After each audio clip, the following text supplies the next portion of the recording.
billionaires, on cutting Medicaid, on cutting the others.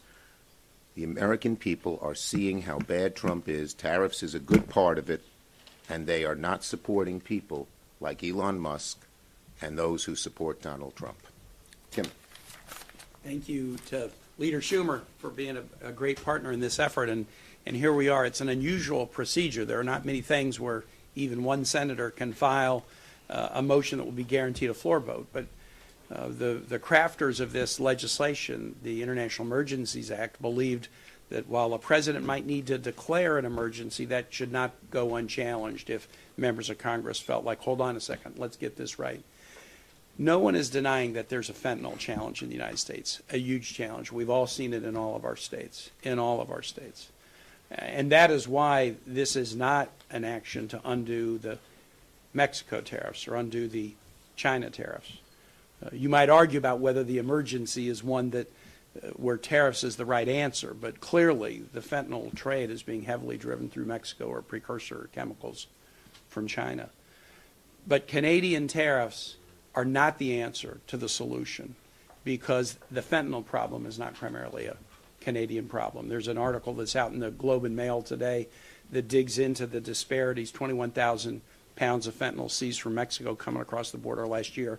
And there's a claim that there's 43 pounds seized from Canada, but the article that's just come out from the Globe and Mail suggests it's actually a good bit less even than 43 pounds.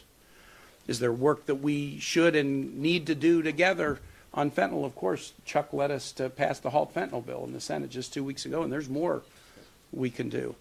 But this is not about fentanyl, about tariffs. It's about a national sales tax on American families.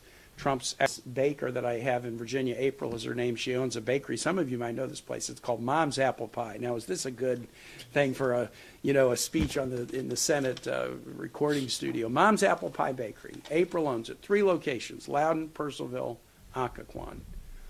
I was with her recently. She said, "Damn, you got to do something about these Canadian tariffs." And I said, "April, you got these 3 little bakeries. I mean, Canadian tariffs, how do they affect you?" Pie tins. All aluminum pie tins, they all come from Canada. You increase the price of a pie tin by 25%. And it's even worse if you have a can of beer with your apple pie. There you go. Or try some whiskey or something. The pie tin goes up by 25%. And she said nobody has to buy an apple pie. It's to celebrate somebody's birthday or a party. And if the price of a tin goes up by 25%, I sell fewer pies. I may have to lay people off. She's been through it in round 1 with Trump's tariffs in the first term. My largest business in Virginia is the shipyard, Huntington Ingalls Shipyard in Newport News. Ships and subs, critical to our nation's security. 35% of the aluminum and steel that are used in U.S. ships and subs comes from Canada. The other 65% is American-made steel. We're having a hard time producing ships and subs on time and on budget now. These tariffs kick in, it's going to get much worse. I'm very, very proud that this is a bipartisan bill. Rand Paul is an original co-sponsor of the bill. He's going to take the floor at 3 o'clock today for a half hour to talk about this. But I'm also proud with the number of stakeholders that have signed on. This morning, the U.S. Chamber of Commerce signed on to support SJ Res 37, the AFL-CIO, the sheet metal workers, the steel workers, the U.S. Conference of Mayors, the National Taxpayers Union. Mike Pence started a think tank after he stopped being vice president. I think it's called American Freedom Alliance. They came out yesterday. Vice President Pence's think tank came out to support SJ Res 37. We have support left, right, and center because people don't want Americans to have to struggle to pay more for groceries, pay more for building supplies, pay more for apple pie, for God's sake. I'm really happy to be joined by Senators Alsop-Brick and Senator Welch, and I think Senator Welch might be up next. He is. Yeah, thank you very much. You know, nobody supports tariffs economically. Economists have looked at this, and they don't work, and they do a lot of hurt.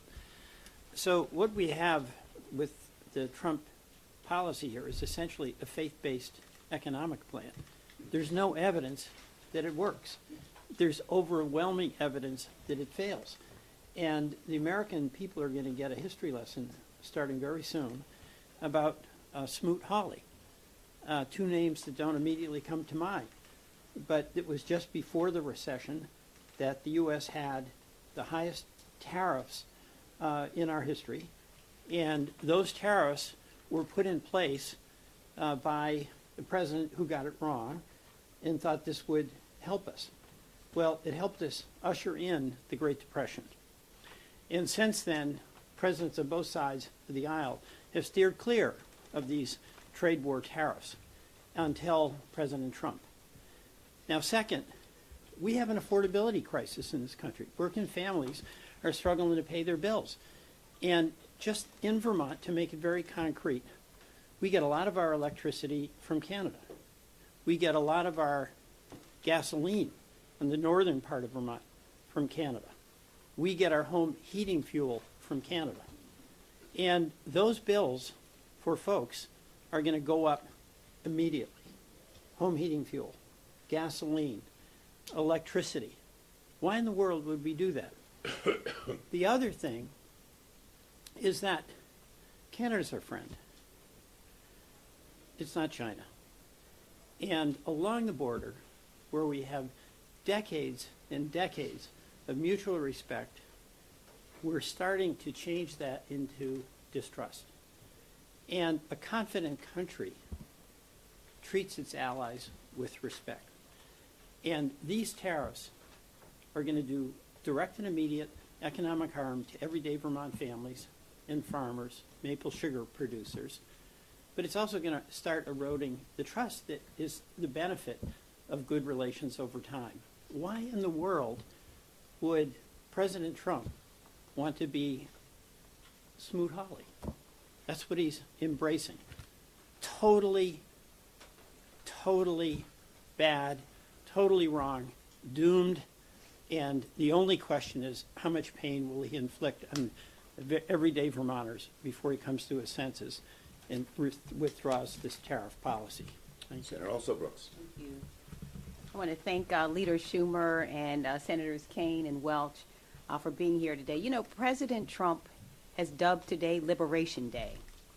And I continue to think how tone deaf and how arrogant it is, because I'm asking myself, for whom? You know, who's liberated?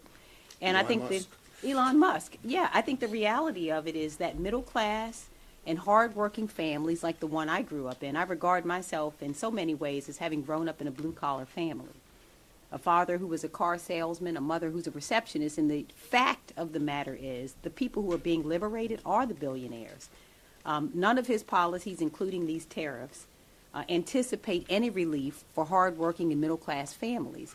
And so those who will be liberated are not us. And furthermore, he went on to say very arrogantly, you know, there's going to be a little pain, some minor pain and disruption, but the people that I represent don't regard increasing cost of groceries, increasing cost of owning a home, increasing cost of owning an automobile as a minor disruption. But it is a minor disruption to billionaires who can certainly not only afford the increasing cost of goods, but who will also enjoy a tax cut on the back end of this. We know that the taxes that we're looking at, the tax cuts will net, we believe, Elon Musk about $50 million in tax cuts over a 10-year period.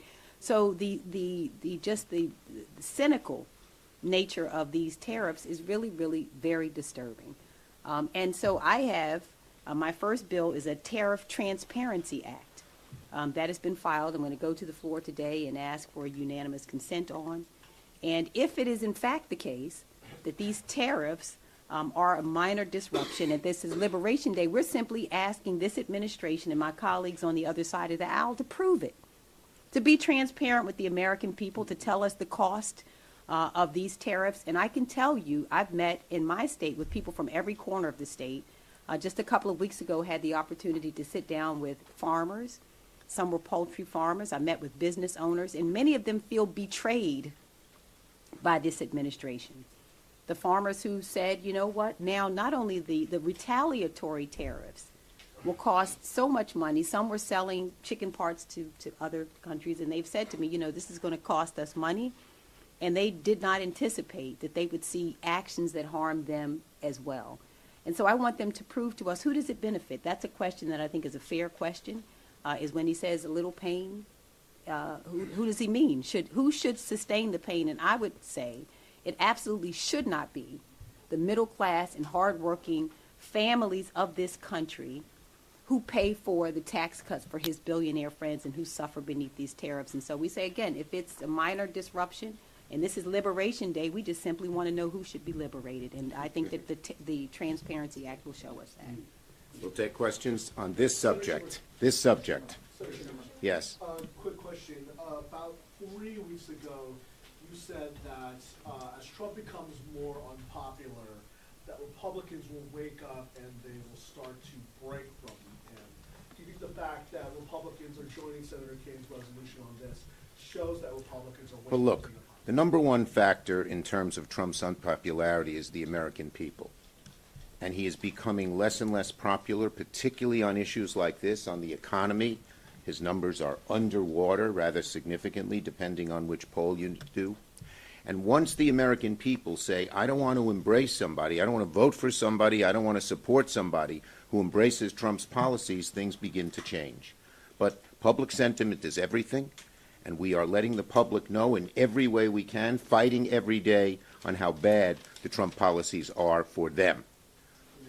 Yes, in the back. Senator Schumer, there are a lot of dairy producers in New York and Vermont, and as you know, dairy producers have faced import restrictions in Canada. Is it fair for Trump to use some leverage here to get Canada to reduce its trade barriers on dairy? Look, are there certain tariffs that make some sense in a specific area where we're being treated unfairly? Yes. But the kind of meat axe, blunderbuss approach that they use across the board on everything and huge amounts is typical of this administration. They don't think things through. You know, I dealt with Trump on tariffs back in 2017 when he was president because I was a hawk on China and so was he. And I met his people. I met this guy Navarro. The guy had no basis of any facts and he sort of had to leave the administration. Now he's back running the tariff policy. They don't, as Angela talked about, they don't look at the facts. He just gets this idea in his head that it's going to be a good thing and does it. And then he says he doesn't care if the American people pay more. It's crazy. Chuck, can I say something? Yes, Tim, please. Just real quick, what a great question. Because the dairy issues I've heard Chuck talk about them. I've heard Tammy Baldwin talk about them. There's a Trump-created mechanism to deal with that problem. The USMCA, negotiated by President Trump, I think it got 89 votes here, heavily bipartisan. Why are they not using the MCA to deal with it? Because they want money for a tax cut. Yes. If they used MCA to negotiate the differences, they wouldn't have Peter Navarro saying, we're going to get $6 trillion that we can use for a tax cut. That's the way they should deal with this problem. A Trump-inspired, state-of-the-art trade deal that gives them a mechanism for resolving disputes. The fact that they're throwing that aside and going with tariffs tells you that there's something else going on here. And in just across-the-board way. You know, now probably when we're treated poorly across the board, like with China, a broader approach might be necessary. When it comes to Canada, when it comes to Mexico, when it comes to Europe, where we have such complicated, intercombined relationships, that kind of approach hurts only one group, the American people, the average American family. On this subject, yes. Thank you, Leader. What is your response to the President's argument that these tariffs will lead to reshoring of manufacturing overseas and allow for a level playing field for U.S. industries? Yeah, well, he gets these ideas in his head. He has no proof, and most every study, and these guys know this, has shown that that doesn't happen, plain and simple. That's the problem. There's no factual basis here. It's a crazy idea in his head that hurts American families and does very little benefit, and in an untargeted way that makes no sense. Yes, in the back there. The House introduced a resolution to challenge the emergency declaration of Mexico as well. Are there plans to do that in the Senate? Tim? One at a time. So I did an emergency challenge on the energy emergency last month, and we're all in on Canada. There are different issues. You know, Canada and Mexico are not completely the same because of some of the issues with respect to fentanyl. So it's different. But let's get this one done, and if we can get this one done and succeed, then we also have to see what President Trump does this afternoon. There may be a whole new series of trade or tariff-related motions coming your way soon. Lord knows. Leader Schumer. Yes. Leader Schumer. Mr. Leader, as you're saying, the Trump administration said they'll get money from tariffs, they'll use it for tax cuts. This is at the same time as Leader Thune seems to be proposing, as part of reconciliation, a zero baseline for the current tax cuts the parliamentarian will probably have to rule on that, but do you think that that comports with Senate procedure policy? Okay, that's a different problem, but another huge problem he's causing. It wasn't the same, but you're so nice, I'm going to entertain it. The bottom line is this. If they go through current policy baseline, it will increase the deficit on the United States by $30 trillion, virtually doubling it. And who's going to pay the price? Us, our children, our grandchildren. It just makes no sense. It's hocus pocus. What Mr.